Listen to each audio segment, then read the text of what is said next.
Friends, welcome back. तो friends, अभी का वीडियो है पाकिस्तान ने दी थी जिसे मौत की सजा, उसे पीएम मोदी ने दिया पद्मश्री।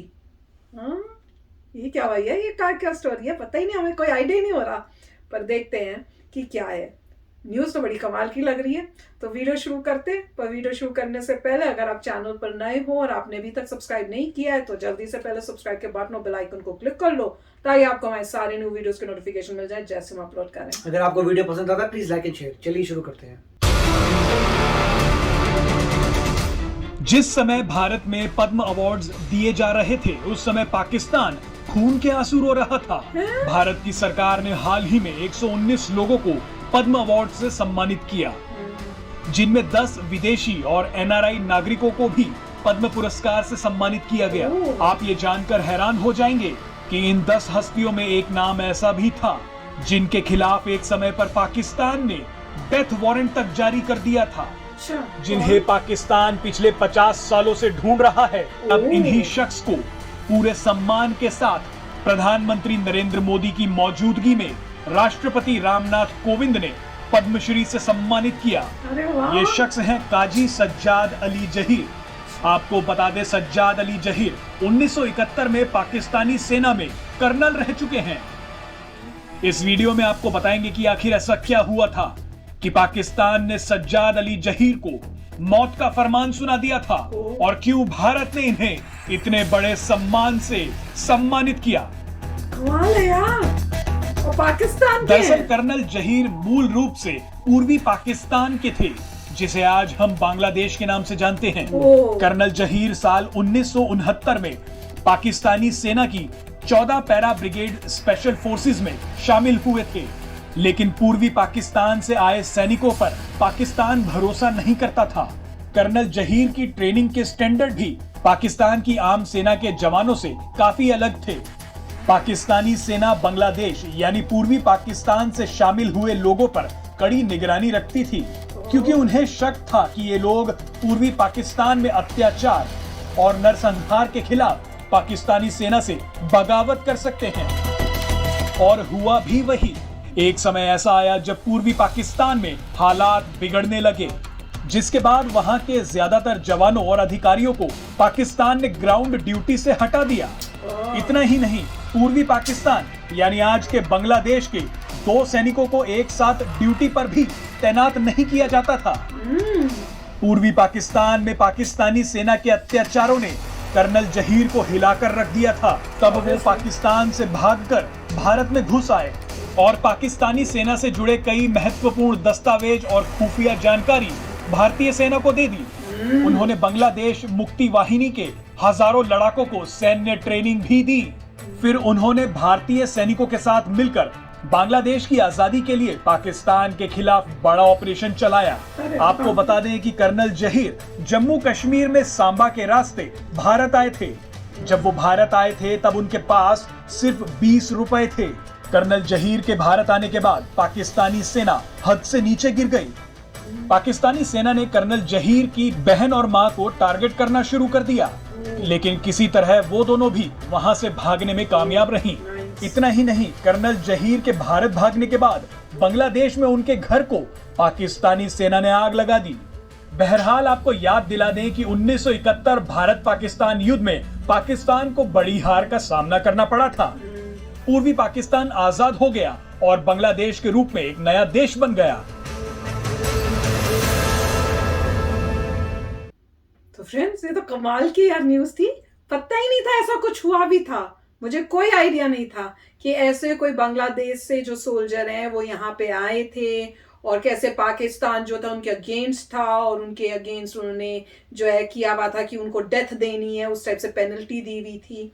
पर देखो, एक तरफ से सोचना भी चाहिए कि उन्होंने जब ज्वाइन किया था पाकिस्तान आर्मी को अपने देश के लिए किया था, पर जब उन्होंने देश के लिए ज्वाइन किया और देखा कि किस तरह से वो उनको ट्रीट कर रहे हैं, जो बांग्लादेश से जो सोल्जर्स, उस टाइम तो बांग्लादेश था ही नहीं, जो उस एरिया के सोल्जर्स थे उनको कितना मिसट्रीट किया जा रहा है, उनको अलग से ट्रीट कर रहे हैं, उन पे शक कर रहे हैं, उनके ऊपर नजर रखते हैं, तो ऑब्वियसली गुस्सा तो आएगा ही ना कि आप हमें इस तरह से ट्रीट क्यों कर रहे हो। कोई भी जवान जब अपनी आर्मी में ज्वाइन होता है वो अपनी कंट्री के लिए होता है, और आप उसी पे शक कर रहे हो तो फिर उसको तो लगेगा। तो जब उन्होंने देखा होगा साथ में अत्याचार भी हो रहे थे उस टाइम बांग्लादेश में, तो जब ये देखा होगा तो उनको भी लगा होगा कि भैया ये तो गलत कर रहे हैं, तो हमें तो फिर आजादी चाहिए। और फिर वो जब यहाँ आए हैं तो ऑब्वियसली पाकिस्तान को तो प्रॉब्लम हुई होगी, और अब तो मुझे लगता है और भी प्रॉब्लम हुई होगी कि वो हैरान हो गए होंगे कि इतना मेजर बहुत बड़ा स्टेप लिया गवर्नमेंट ने, कि एक उसको इंसान को हमने इतना बड़ा अवार्ड दिया है, उनको ऑनर दिया है, जो वहां के लोग उनको शायद देशद्रोही या गद्दार या उस टाइप से समझते होंगे, पर हमारे लिए वो हीरो हैं, क्योंकि उन्होंने भैया बहुत इंपॉर्टेंट पार्ट प्ले किया कि उन्होंने यहाँ आए, उन्होंने इकट्ठे यहाँ की आर्मी के साथ काम किया, और वहां पे जो बांग्लादेश के लोग थे उनको ट्रेन किया, तो अमेजिंग है। तो वही है ना, इसको सुन के काफी अच्छा लगा, और एक एग्जाम्पल भी सेट हो रहा है कि जब आपको लग रहा है कि आपकी उस कंट्री में प्रॉब्लम्स हैं, वहां पे गलत काम हुए जा रहे हैं, किसी एक पर्टिकुलर ग्रुप ऑफ लोगों के ऊपर जो है जुल्म हो रहे हैं, तो ये नहीं क्योंकि आप चुप खड़े बैठे रहो, आपको खड़ा होना चाहिए। और वही उन्होंने किया, खड़े हुए, यहाँ आए, और यहाँ पे आके उन्होंने ट्रेनिंग दी, उनको पता था राइट और रॉन्ग के बीच में डिफ्रेंशिएट करना, उन्होंने राइट को चूज किया कि भाई वहां जो हो रहा है वो नाइंसाफी है, गलत है, और यहाँ पे किया। और सबसे अच्छी बात है कि यहाँ की गवर्नमेंट ने, आज की गवर्नमेंट ने उनको इतना बड़ा ऑनर देके पूरे वर्ल्ड में जो है दिखा दिया कि इंडिया जो है अब किसी ये सोचेगा नहीं कि भैया पॉलिटिकली क्या करेक्ट करें, जो करेक्ट है वो करेगा। तो बहुत बड़ा मैसेज भी भेजा गया है पाकिस्तान को, मैं कहूंगी इस चीज को ये करके, कि आपने उनको एक इतना बड़ा अवार्ड जो होता है अपनी कंट्री का वो उनको दिया। बहुत ही अच्छा लगा सुन के, बड़ा ही अच्छा था, बड़ी अलग सी मतलब ये एक बात सुनने को मिली है जो हमें हैरान कर देती है।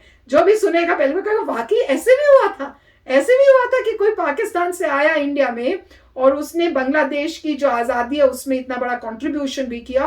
और सबसे बड़ी बात है कि उसको ये बात को ना छुपाने की जगह, जैसे जनरली छुपाती है कोई गवर्नमेंट होती, तो उसको उन्होंने पूरा ऑनर करके उस इंसान को भी ऑनर किया कि भैया आपने जो है इतना बड़ा एक कंट्रीब्यूशन पार्ट जो आपने प्ले किया है। Amazing, right. तो काफी अच्छा इन्होंने हिस्ट्री जो बताई है कि ईस्ट पाकिस्तान के थे, और वहाँ पे जैसे कह रहे हैं बांग्लादेश में उनका घर भी है, जला दिया, जिसको जला दिया गया था, और उनकी सिस्टर और मदर मेरे ख्याल से उनके पीछे भी पड़े थे, वो भाग के आ गए थे। मगर वो कह रहे थे कि कश्मीर से आए थे, इसका मतलब वो जो हैं पहले ईस्ट पाकिस्तान से वेस्ट पाकिस्तान गए थे, और वहाँ पे मेरे ख्याल से ट्रेनिंग वगैरह, क्योंकि कर्नल थे तो उनको हाई पोजीशन में, तो उनको पता लगा होगा कि थोड़ी डिस्पैरिटी थी उनके प्रति वहाँ पर। और उसके बाद जब वापस आए होंगे ईस्ट पाकिस्तान में, जो बांग्लादेश है, उनको दिखा होगा कि किस तरीके से ट्रीट किया जा रहे हैं, तो उनको लगा होगा कुछ गलत है। और जब उनको एक ही फिर रास्ता पता होगा कि बस इंडिया ही बचा सकता है, और जैसे बोल रहे हैं मुक्ति वाहिनी जो है उसको जो है वो उन्होंने सपोर्ट किया था, और उनको ज़रूरी था कि इंडिया की हेल्प करें जिससे वो आज़ाद हो सकें। और फिर वो जो भी हम पेपर वर्क लेके आए वो सब लेके आए, और इंडिया ने हेल्प किया उनकी आज़ादी के लिए। और ये बहुत अच्छी बात है, मतलब ब्रिटिश जब गए थे वो एक जानबूझ के ये करके गए थे कि एक कंट्री बना दी पाकिस्तान, उसमें एक पार्ट इधर एक पार्ट इधर, बीच में लॉजिक ही नहीं है, कोई लॉजिकल है कि ये जो पार्ट है वो पूरा घिरा होगा, उसके यहाँ से चीजें ट्रांसपोर्ट कैसे होंगी, मतलब उस देश को भी प्रॉब्लम आएगी, साथ में हमें भी प्रॉब्लम आएगी, दोनों तरफ एक ही कंट्री का मतलब क्या है। तो मतलब बहुत ही जानबूझ के मेरे ख्याल से गलत डिसीजन लिया था, तभी उनको बाहर निकाला गया था हमारे देश से। और बहुत अच्छा किया कि इंडिया ने इंडिपेंडेंट किया, मगर इंडिया ने उस तरीके से नहीं किया था, मतलब उस विचार से नहीं कि दोनों तरफ कंट्रीज हैं। उस वक्त इंडिया तो ये बिलीव करता था कि भाईचारा, आप दोनों तरफ से भी भाईचारा हो सकता है। मगर बांग्लादेश के लोगों को ही प्रॉब्लम आई थी जब उन पर अट्रॉसिटीज हुई थी। हिस्ट्री तो यही कहती है, उन पर अट्रॉसिटीज हुई, उनको लगा कि हमें इंडिपेंडेंस चाहिए, फिर उन्होंने इंडिया से हेल्प मांगी और इंडिया ने हेल्प की और उनको इंडिपेंडेंट कराया। तो कितना अच्छा, मतलब आप देखिए इंडिया ने तो हेल्प की है। और नॉर्मली जो है अगर आप बांग्लादेश की वेबसाइट्स में जाते हैं तो वो अपने आप को ही बोलते हैं कि मुक्ति वाहिनी उनकी मेन थी, उन्होंने मेन सारा काम किया और इंडिया ने भी हेल्प की। तो ये अच्छी बात है, और काफ़ी अच्छी बात है कि उनको पद्मश्री दिया है, तो उसका मतलब ये है कि अभी वो शायद इंडियन सिटीजन हो गए।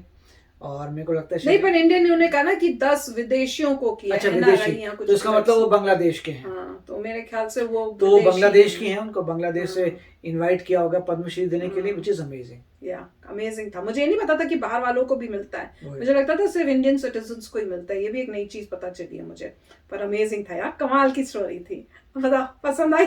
तो चलो चलते हैं, मिलेंगे नेक्स्ट वीडियो में बहुत ही जल्द। Till then take care and bye bye. तो अगर आप मेरे इस चैनल पे नए हो तो जल्दी से सब्सक्राइब के बटन को हिट करो और बेल आइकन को क्लिक करो, ताकि आपको मेरा जब नया वीडियो मैं लगाऊं आपको उसके बारे में जल्दी से पता चल जाए।